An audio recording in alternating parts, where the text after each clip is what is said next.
Okay, ready?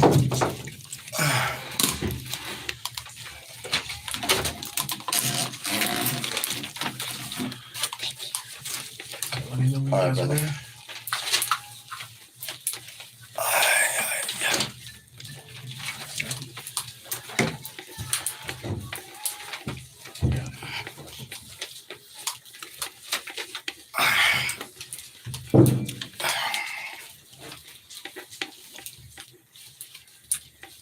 And this is KEXU 96.1 FM, Pole People's Revolutionary Radio. I'm JV, and you're listening to Free Aztlan. My co-host, my co-host here, and welcome, Comrade Karena Akri Paez to Free Aztlan. Thank you so much, Joe. Good to be Tongue here. tied, yeah, absolutely. Oh my goodness. So, we had a lot going on before the show. Sorry for the, it was we had a lot of stuff going on. We wanted to make sure that it was on the YouTube station as well. So those of you who have not subscribe to Free Aztlan on YouTube so that you can catch every show and there's a lot of other educational stuff on there as well. So, that being said, Karina, what's on the agenda today? Okay. So today we're going to start with the Chicano News Service, right? We have two stories to cover. The first being the Amazon worker strike and what that, a bit of opinion about that. And then also, of course, what that means for Aztlan. And right after that, we're going to talk about social media and censorship and kind of a comparison and how that looks between both administrations, between Trump and Biden, and what the future holds, really. So yeah, and that's very important because it's like some people read the classics, and it's, of course, we have to read the classics, Marx, Lenin, Mao, many other people, but not just read them, but then apply them to today's. Reading them is good. Understanding what they said, in 1848 or what have you, is excellent. But then to be able to translate that today, because then people will say, well, that's good, but what does that have to do with me? That was in 1871 or what have you. So so in order to that's where the skill comes in, is translating that into today. How does that affect me today, living in Califaslan, or wherever you live? How does that affect me? And that's how it affects us, is we're going to learn, but this is the beauty of reading and learning and then applying it to today. And you're going to talk to us about a little bit of that, right, with the Amazon. And yeah, beautiful. So, as everyone probably knows, Amazon Labor Union had a major breakthrough, and they are, they successfully have organized a labor union. A lot of you have probably seen TikToks from employees where the Amazon HR, for example, was walking through the tables in the employee centers and removing the union literature, which is actually against the law. They can't do that. So we've known about this battle with Amazon for some time, and so that is a successful. And let me say one thing, excuse me, Karina, but it's a battle in Amazon, but I would imagine it's a battle everywhere, right? I mean, I just talked to this comrade that who's a teacher who said that kind of the same thing. This comrade's a teacher attempting to instruct children on their rights, things like you don't really have to salute the flag, which they don't, but nobody knows that, Right. Because the teachers that are, pro colonizer, pro American, aka pro American, they won't teach the children, you don't have to salute the flag. They won't do that because it goes against their interests and beliefs. So this comrade said that this comrade was teaching the children you don't have to stand up to salute the flag. You don't have to, and giving the history of our people's struggles and all oppressed nations people here. And the other teachers caught wind of it, and they're very conservative, Trumpsters, which translates into white supremacists, basically, right? Hmm. And so they didn't like that, and they got this comrade basically like blacklisted. Like in other words, you cannot work, you cannot do nothing. Well, I should say whitelisted. You cannot work, you cannot do nothing. And they do this. This is how they do it. But it's really something that you mentioned this that it goes on in Amazon, but it actually goes on everywhere, Everywhere. right? Yeah. It goes on everywhere. So that's something that we but carry on, Oh, thank you. comrade. And Absolutely. um, and considering, what is there's a very popular meme out that was a bit funny actually that where I'm sorry I can't remember um, the union labor leader's name. I don't know if you remember his name, but there's a meme going about where he's quoted in his kind of like victory speech where he says something like, "I'd like to thank Jeff Bezos for going to space because while he did, we were organizing a union."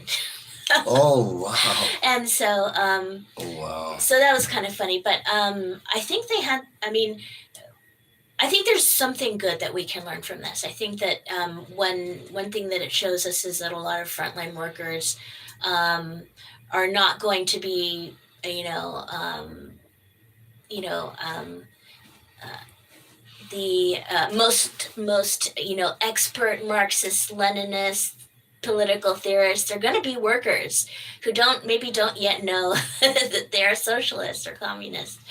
And so I think that I don't think that for Aztlan we're looking for that to be realized in the United States, and that's something I wanted to get into a little bit Mm. because I think that the victory is like, is this really a victory if it's just in the United States? Like, we can't ignore that the United States is the imperial core, and a victory for workers here. Like, what does that mean on an international scale for workers? And it doesn't mean too much unless the entire effort is on an international level for workers. Absolutely. And then we can't talk about workers without talking about exploitation. And when we talk about workers here, as you put it in the imperialist core, um, we also have to understand that it's very important to remember, I should say, that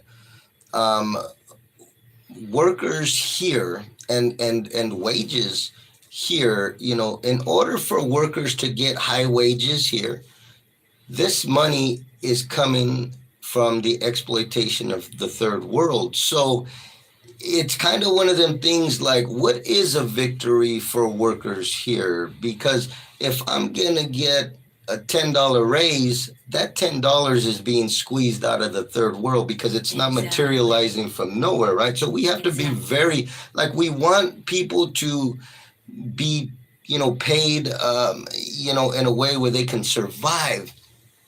I would say that, it's hard to do that because if we, I remember Mim did a very deep study on the economy around the world, and one of the things that they found was if you were to measure minimum wage globally, like so that every person in the third world, everybody, Mhm. they said that, and there's a very important article, you guys can find it on prisoncensorship.info on it, but it was on workers exploitation, and what they found was that if you were to, we talk about equality, and if you were to level it around the world, where everybody, got the same pay, minimum wage, it was like $2 an hour. Right.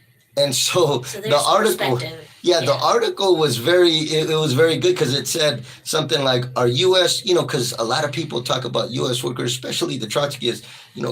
U.S. workers, U.S. workers. The thing is, the article was very, very beautiful, and it said something like, um, "Are U.S. workers ready for $2 an hour minimum wage?" And hell no, hell no, they're not ready for that. So, Right. it kind of brings us to perspective. On the one hand, I agree with you that, we don't want to suffer. Nobody wants to suffer, even here. The problem is, the better our conditions become, it's at the expense of the third world. So, do Hmm. we really want to? That's why, I get a lot of, I love Right. MIM stuff because they actually push for, we need to, the opposite. Like, no, we don't want more of the exploitation from the third world. We don't. And we need to learn and find ways to trim that down. But anyway, but Amazon, actually, I have a close friend that actually works there, and and this and I ask little things, but the person is really not politicized, so they really don't. Either they don't care, or they don't really. It Hmm. doesn't interest them. But I do ask, like, how are they? How do they treat you? Because I hear a lot of horrible things about Amazon, Yeah. right? Yeah. It's incredible, and they also have Tesla. People committing suicide at Tesla. It's just incredible that Right. a lot of these places, they're places that employ a lot of the oppressed nations people, brown and black folks, and this is any sweatshop conditions, that this is what they do, and they pay them very little, and they work a lot of hours, and it's very difficult work, and they're they don't even get breaks sometimes. I mean, there's a lot of stuff in a lot of these job places, but Amazon, Yeah. that was really funny though, how he said Jeff Bezos was out, and then He they was. Thank you started. for going to space. Yeah. Oh my goodness, that's so funny. Yeah. So I think the lesson that we draw there can be a good one, being like, that mass mobilization of workers. That was a nice example. But it's either got to be international wins for the Mm, working for workers, or it's absolutely, nothing. And absolutely. it's kind of a I bit, agree. to come from the imperial core Mm, and then call it a real like victory for workers is a bit. mm. Um, It's a it's not stretch. Yeah, it's a right, stretch. Like, right. is it a victory? Like, yeah, it's kind of. And I could see the track, even the crypto track. I could see a lot of people jumping on this, and this also falls under political line. It's very important about political line. I was just talking to a comrade the other day, about a week ago, about the situation in the Ukraine, Mm, and this is a comrade that um,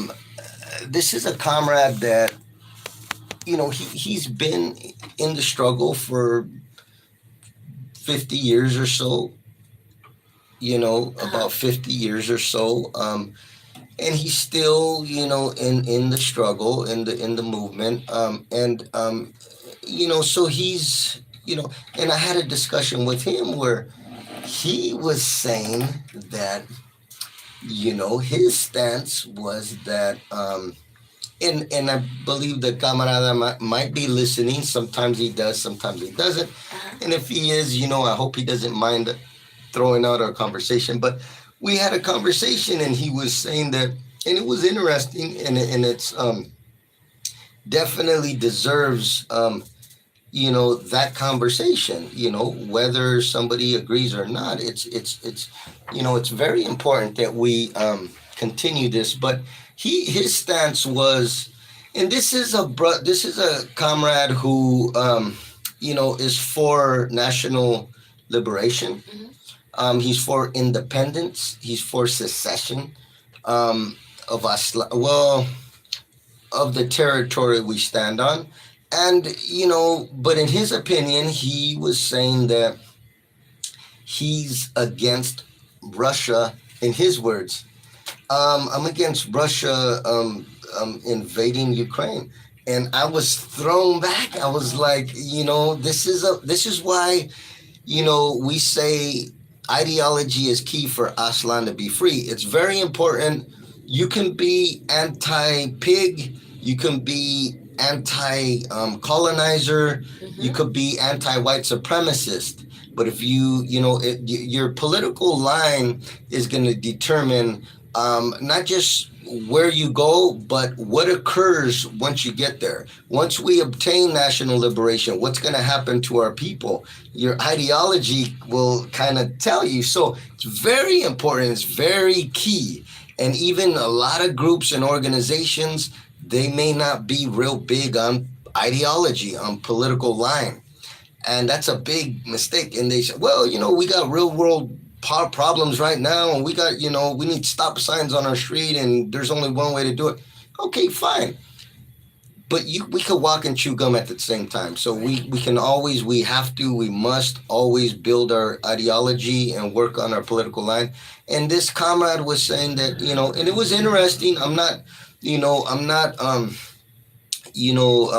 talking down in any way. Like it's a very good comrade of mine, but his his stance was, we had this conversation. I thought it was interesting. I wanted to share it, but he said, you know, I'm against. Me and others are against Russia going into Ukraine, and I said, I mean, but here's the thing: it's the U.S. that is going over there, and that area has a long history with Russia of close ties, and it's not Russia going into the Ukraine; it's about the U.S. attempting to install a puppet government, Exactly. one that's going to work with U.S. imperialism. So it doesn't make sense. It's kind of like the RCP USA years back was supporting the U.S. war on Iran, going to war with Iran. And they were like, protesting, and they were had signs of Iran must go. And they were supporting, and that was, and everybody at the time felt at that point, many people um, said that it sounded like RCP USA was CIA inspired, because of their stances pro US intervention. Like, how can you do that? And then you have this revolutionary costume on. So, and this brother, but this comrade, that's totally different. This comrade had some good points. He said, for one, the U.S. is not on the ground. They're not in there. The U.S. soldiers are not there fighting at the front lines, but Russia is. This is why we say, we don't want. In his words, this is why he said that. And I said, they may not have, battalions on the ground on the front lines shooting guns, but they certainly have people on the ground, and they always have, and they have advisors. They have U.S. intelligence there. They have many different groups and covert groups that have been, and will be for some time on the ground, advising, training, And funding all of and it. funding, right? And so, which he agreed. He goes, yeah, you got a point. And I said, and this is, and no matter what, no matter if there's 10 groups in there, if the U.S. is in there, and I put it like this. I gave him an example. I said, here in the U.S., there's a lot of contradictions. I said, Russia is a contradiction in the Ukraine. I'm not saying it's not a contradiction. The U.S. is a contradiction. Here in the US, there's a lot of contradictions. There's things like gender struggles. That's a contradiction that needs to be resolved. There's class struggles. Those are contradictions that need to be resolved. But I told them, um, but in the realm of contradictions, there's always um, the principal contradiction and secondary contradictions. And in order, as Marxist, Leninist, Maoist, or whatever you consider yourself as, you have to find the contradiction. You have to find the principal contradiction, because there's millions of contradictions. We can't spend our lives, focusing on, if we are going to win in any way at any time, it's going to be focusing on putting most of our energy in the principal contradiction to bring it down. The principal contradiction in the U.S. today is that between the oppressed nations and the white oppressor nation. It always has been since the beginning and birth of this colonial system that is called America. So the principal contradiction, oppressed nations versus oppressor nation. Secondary contradictions, of course, gender, there's a lot of other things, class and all kinds of, yeah, they're important. Yes, they're contradictions. Yes, they need to be resolved. The main thing that's going to stop everything else, oppressor nations, oppressor nation versus the oppressed nations. That's the big battle. That's gonna solve. Then we can solve. We can't solve anything else until we solve this big battle. This is the big bully on the block. You can fight the little bullies all you want. It's not gonna. There's always gonna be, once that big bully comes down, then we can get on the little bullies and the other stuff and whatever's going on. But back to the question, I told them. So when it comes to Ukraine, of course, Russia's a secondary contradiction. It's a contradiction.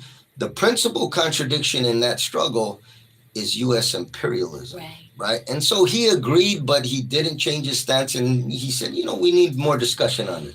It's perfect. We'll have it later, but continue, please. Oh, no. So that is the perfect segue to my final comment, actually, on the Amazon labor union victory, which is that, keeping in mind that any material gains made while you are still under national occupation can be taken away from you at any time. Moreover, I would say my final comment would be that, as you mentioned, that the real victory, the real liberation comes with national liberation. So these kind of gains that can be, taken away from us at any time, yes, they can be valuable, and yes, they can be worth, engaging, and they may have some material gain temporarily. But, if we are directing all of our attention to, moderate things that can be taken away from us, we're never going to, be focusing on the right thing. And so that's why you said we study history and economics and ideology, so that we stay on one path to that. That's like music to my ears. I love that. And absolutely, that's on point. Exactly. And, that's the kind of stuff that this is what we talk about when we say ideology is key. This is what we're talking about. And then to hear some groups and organizations to downplay ideology, we have real world problem. We gotta, are you kidding me? Because without understanding political line, it's like giving a gun to a blind person. They're gonna shoot everybody. Like you have to make sure the persons have a good political line if you want to instill any kind of power in them. Yeah, and even like conscious, really intelligent, like well-studied, well-read people can get confused when there are billions of dollars of propaganda being pumped in your face all day long. Like we saw that over the last month and at levels that we still can't, fully, reconcile to how that happened, but we did see that. And so that's kind of, I guess, what we're going to be talking about next too. Oh yeah, absolutely. And we also have something that we wanted to discuss. And today, by the way, today's show, we decided to just have a conversation about lots of issues, because this is something we rarely do here. We rarely have a conversation, not something that, we, typed out or whatever, or we're just, this is a conversation that we're having and about many different things. And these are some of the most beautiful talks that people can have, is stuff that is not scripted, but just, discussion. So the next thing that, we did want to discuss censorship, right? Yeah. So, I wanted to talk about social media and censorship, and then kind Mm. of you know how we look at you know social media had been treated under Trump and how it's being looked at under Biden. And Is there a difference? well, I think there is in terms of the justification that's being used, but Okay. the end result is exactly the same. Oh, is it? The end result Oh, of course. is They're in the exactly the same same. boat. And the people who um, always suffer to a greater degree when it comes to censorship is ultimately the left. It's like people can rally around and laugh about Trump getting his Twitter account restricted, or and laugh about that. Lefties love to laugh about that. Mm. Laugh about that. Excuse me, but Hmm. then what happened?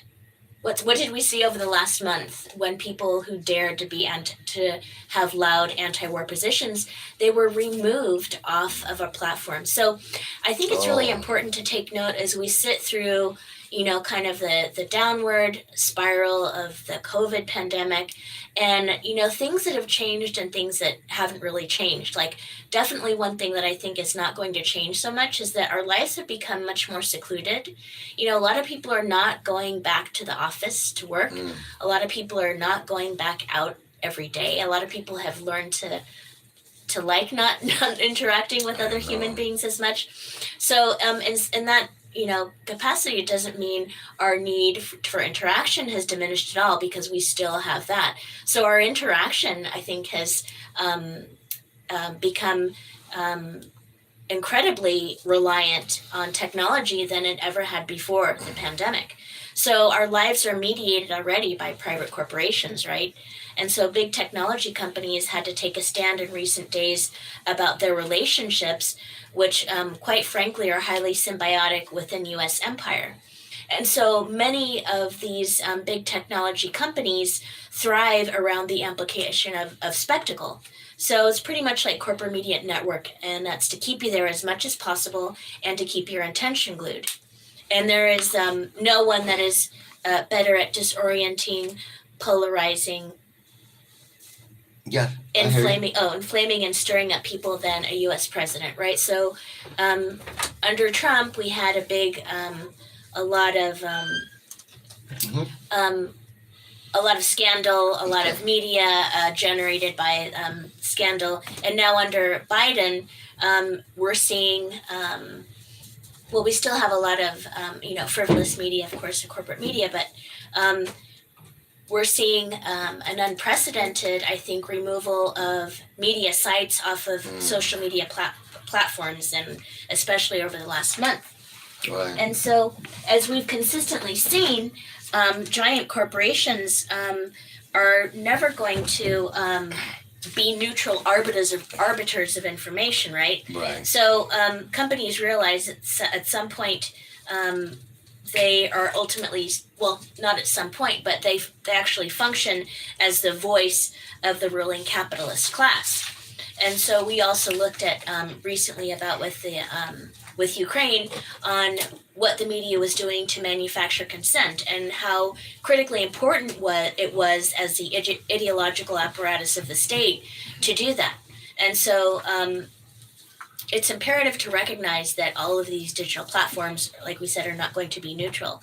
And of course, they're for-profit corporations with very close ties to the surveillance state and the Mm. security state.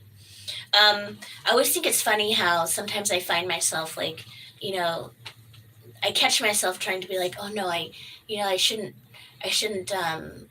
post that or that, and it's really some level of denial about how much information all these media companies already know about you. I Like, know. there's absolutely I nothing know. you're hiding from them. But over the last few years, we Not saw, just media yeah, companies, but even the state. right. Like I mean, but anyway, yeah.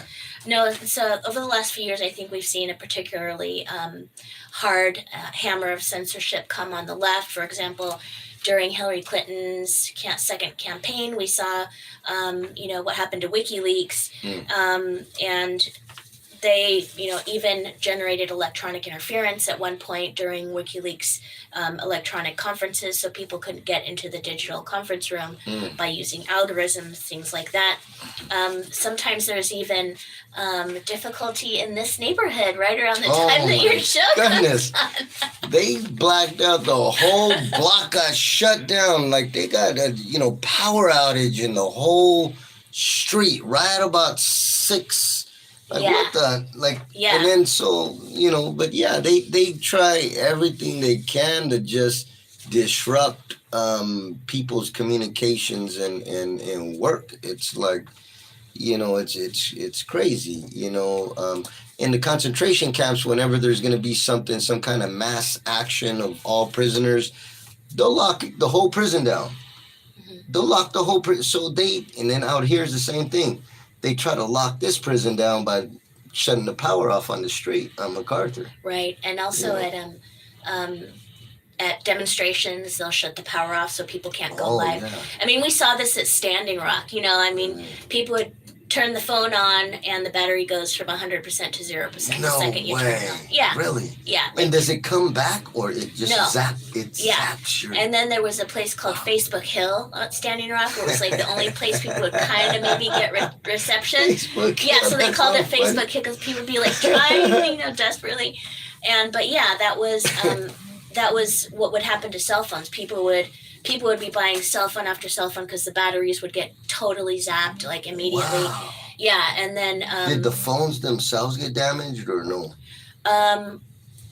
well, I don't think the phone would stop functioning, but it was anything Just the battery. electronic that they could do while the phone was in Wow. service, and also if somebody tried to take a picture, like you try to take a snapshot. And then your whole battery dies. Like you go from 100% to 0%. It's like Wow. triggered by the photo button. So we've seen all kinds of stuff like this. I guess the story is that, Yeah. we've always got to remember that companies know everything about us and we know almost nothing about them. Oh, And yeah. so essentially, these opaque companies that are basically like de facto platforms for censorship and manipulation goes all the way back to 9/11's Patriot Act, Mm. the 2002 Authorization to Use Military Force Act, Right. responding to manufactured crises such as January 6th, empowering private corporation to function as censors over billions of people is something that is going to come back to haunt us. And it's not always, some crazy like Trump who was the target when he got his Twitter account suspended. You know, last week we saw Chris Hedges, an Mhm. Emmy award-winning show on Contact on RT America on YouTube, which is one of the channels that's labeled as this is Russia state-sponsored journalism. Do they say that on Yeah, there? if you look at any RT video, No. anyone who's watching, go to YouTube, look at I an used to RT watch video. RT Yeah, in the it says, concentration camp. Yeah. oh yeah, it's now says there's a pop up in the bottom on the bottom of the screen that says like this is Russia state sponsored. So Wow. Chris Hedges. So should NBC and all these should the corporate media here have a bottom label that says this is America state sponsored propaganda channel? Exactly. Okay. This is U.S. Empire State Yeah, sponsored there you media. go. War propaganda. This is white supremacy's voice for Right. America. Right. So But- that would be a great tagline for MSNBC, for CNN.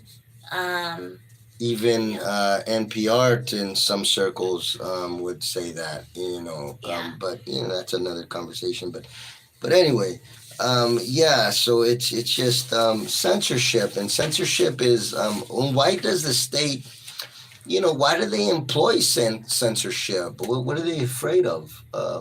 Some people don't know. There's a lot of people that know. Mhm. Some people really don't know, and Right. some people are like, "What the hell is censorship?" So for the listeners who don't know or that are, the listeners that are, wondering like, what exactly is censorship? You talked about the phones at different actions, about zapping them. We know that they do that. There's other things too. There's things like shutting down websites or the shutting down power on the street. There's different different forms. But why would the state? Why would the United Snakes employ censorship on the people? Why? I'd say that any person, organization, group, or media outlet that is willing to expose the inner workings of power in the United States empire is going to come under attack. Mm. And that part, yeah, absolutely. And you said it just like there's no better way that I mean I could have put. I mean that was spot on, exactly. Yeah, as always, on point. But and so that's why they do it. You're going to be attacked if you criticize, expose the United States or colonialism in a real way. Or I would say once you get if you're affecting a little bit of people or hundreds thousands whatever, once you get into the realm of affecting people on a mass scale, um, then the censorship and all other forms of repression become more. And we've seen that throughout the years with people like even people that weren't even calling for socialism or independence or secession, people that were working within the system, but they began to have mass amount of people hearing them, following them, etc. And couple of quick examples. Um, Martin Luther King. Right. He wasn't talking about secession and we need independence for the black nation. He wasn't saying that. He was working within the system. But he began to affect so many people that the threat was too strong and then he started criticizing the Vietnam War. And they said this has to stop because in one minute he can say rise up in every city in the U.S. What major cities would have probably, and so at that point, that's when they they neutralized him. And the same with Malcolm X. Right. Malcolm X was okay when he was talking about, in the beginning when he, had 20 people on the street corner on Harlem listening to him as he, stood on his soapbox or what have you. But once he started traveling the world and once he started criticizing U.S. imperialism and capitalism, again, because at that point he did have people around the world that he had world leaders that were. He was filling auditoriums, ironically. Yes, absolutely. So at that point, the threat came. And again, so censorship. The point is here that we made with censorship has different levels, right? There's shutting down phone batteries and there's assassinations as well. That's a form of censorship. You're not going to talk no more. I'm going to silence you, and this is how I'm going to do it. Right. So, the state, depending on, what's going on, they employ all of the above. So, but yeah, so censorship. And let me just add from the prisoner's perspective as well. Concentration camps have censorship like up the yin yang. They have censorship. You can't even get your family's mail censorship. You can't even get a letter. I remember I told this story before. I had a letter from my father. My father wrote me a letter, included my son's letter in the envelope. My son at the time was like 6 years old. The guards stopped the letter and said, you cannot get the letter because it's a third party letter, meaning there was two letters in one envelope. And in it, my son was sick, so he couldn't even write. His writing was like, you could tell it was a child with a crayon or whatever. And they said it's third party mail, and therefore we believe that it's gang communication. Like a baby wrote this, and so this is the example. So again, I love to use the examples of the concentration camp because we have repression out here. Like you said, they drain the phone batteries. Like it's horrible. People are like up in arms. And in prison, we get the more unvarnished repression. We get the uncut, raw forms of repression, like you can't even hear from your family type censorship. Or publications. They just show them to you and rip them up right in front of your door. It's just horrible, and they do this. Just like out here, they don't want people to develop. They don't want people to have. It's meant to, as you said, it's meant to attack. It's meant to attack certain individuals. It's meant to destroy them, because that is a weapon. If you have family or children, and you're being withheld their communication, that's a form of torture. Like, that is a form Right. of torture. So, they're employing this stuff, and then why are they doing it to publications?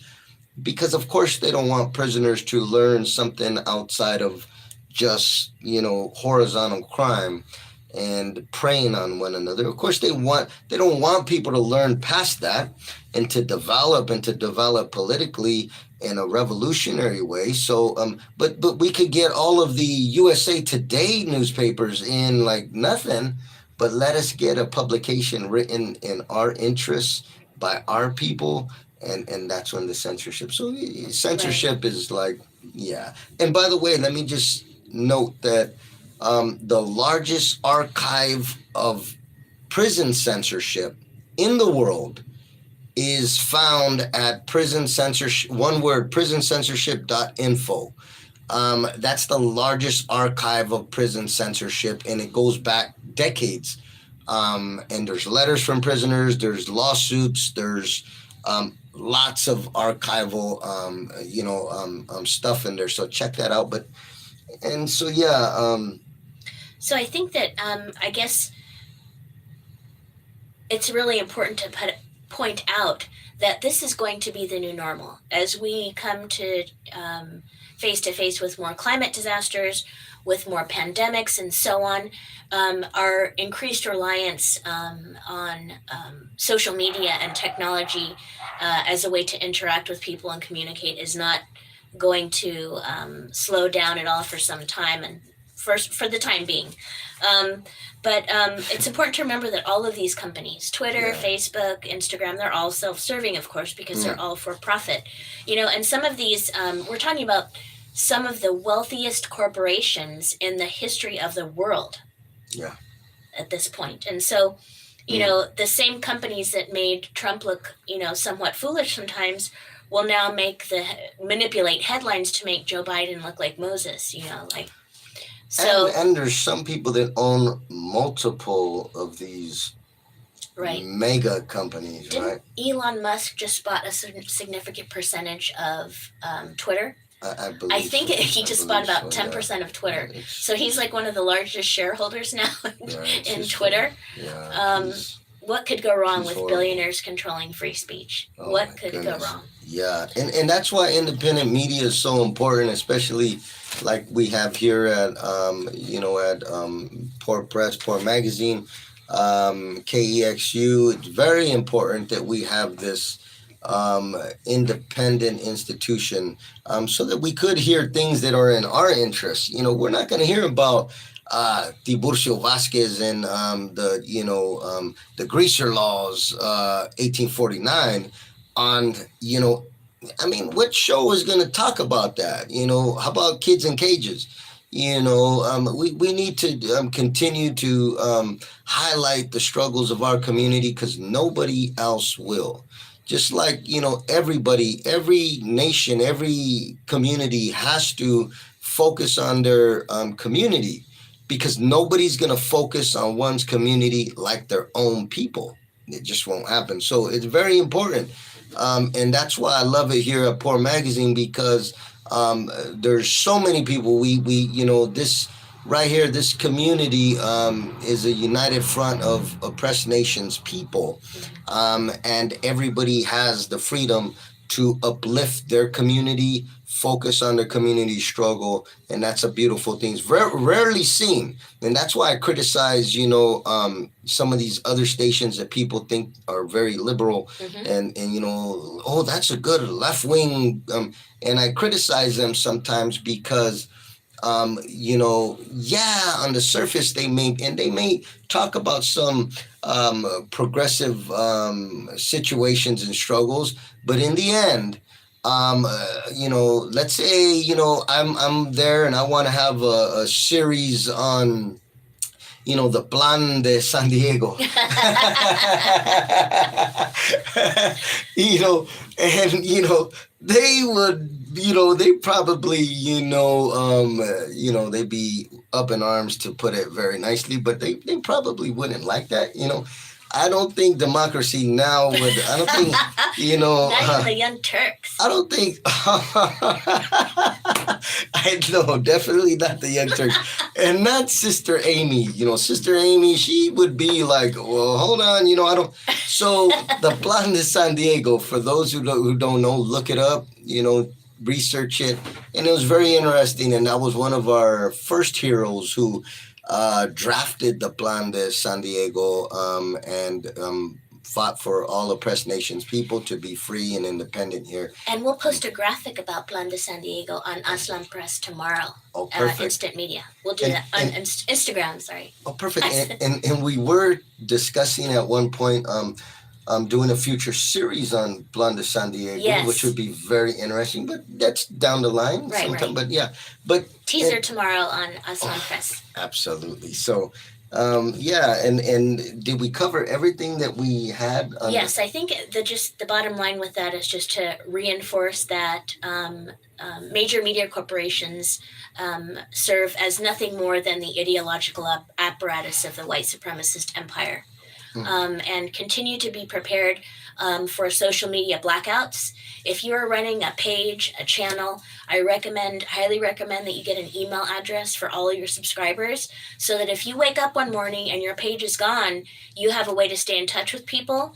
You can start announce where you can be found next. Make a plan for your organization or your media collective as to what you're going to do if there's a media blackout, and be prepared. Yeah, and you're not going to hear that advice on the Young Turks, believe that. Sorry. Inside joke for the listener. But anyway, so we have a few minutes, and we didn't get to dive into the Chicano Red Book. We didn't, but we will next week. We'll touch on it. And we also missed Sister Desiree's land acknowledgement. We forgot, we didn't forget, but we were covering this stuff. We thought we were going to have more time, and we ended up not having enough time. Can we plug her Primero de Mayo event? Absolutely. Yeah, so one of our very good friends to Radio Free Aztlan is Desiree Rojas. She's the president of LACLA, which is the Latin American Advancement Council, Labor Council in Sacramento. Of the Sacramento chapter, she's the president. And she's doing a major push at this time of the year to have Raza come out for Primero de Mayo. And Primero de Mayo is going to be an International Worker Solidarity March and Rally in Sacramento. There'll probably be one in your city too. But we'd love to see you come to Sacramento.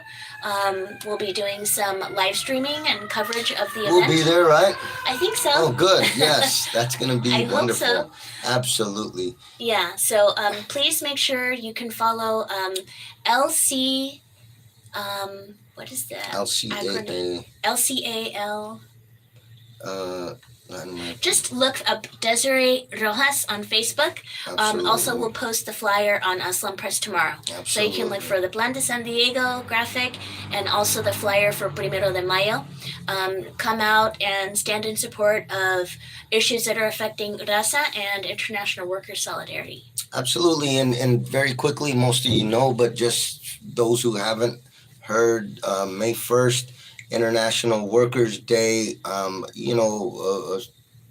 just celebrating the struggles, highlighting the struggles that working people have around the globe, and primarily in the third world.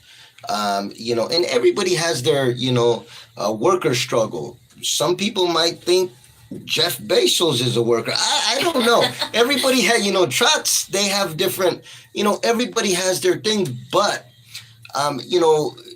when I go, I look at it as third world peoples, third world workers, the exploited and super exploited workers, and everybody. But bottom line, be there, and it's a celebration. I think Cuba has the largest May 1st celebration, right, in the world. I think over a million people Wow. march in the streets. So, but and you'll see it on the news, and every country, you're going to see people out there in the streets.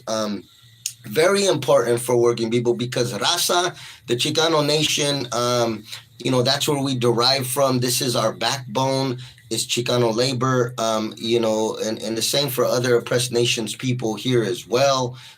The black nation, that's where they derive from, working people, and the same for Boricua and the First Nations is still struggling very very badly, but we all gain our unity and that's how ultimately, of course, today, in my opinion, the factories are not there. The the workers today in the U.S., in my opinion, are not a vehicle for revolution today. Just like a lot of other people ain't as well. But at some point, when it does come, it will take working people, the working class, and so that's why we have to understand that we have to raise consciousness primarily in the lumpen population. These are the people that suffer the most, as well as the migrant workers in the fields. We have to raise their consciousness because these are the people that suffer the most. And those who suffer the most are always the ones who push a revolution to its end. And we can't do nothing without them, but we're going to need, working people here to have their conscience raised at some point to be able to break free. So May 1st, wherever you're at, wherever there's a May 1st event, be there. We call on our frontline danzantes as well. We love our frontline danzantes, and they're always there as well. So be there, be safe, raza, and we are just out of time. Stay away from the predators out there, but be safe. Oh, Mateo. Mateo, free Aztlan. Free Aztlan.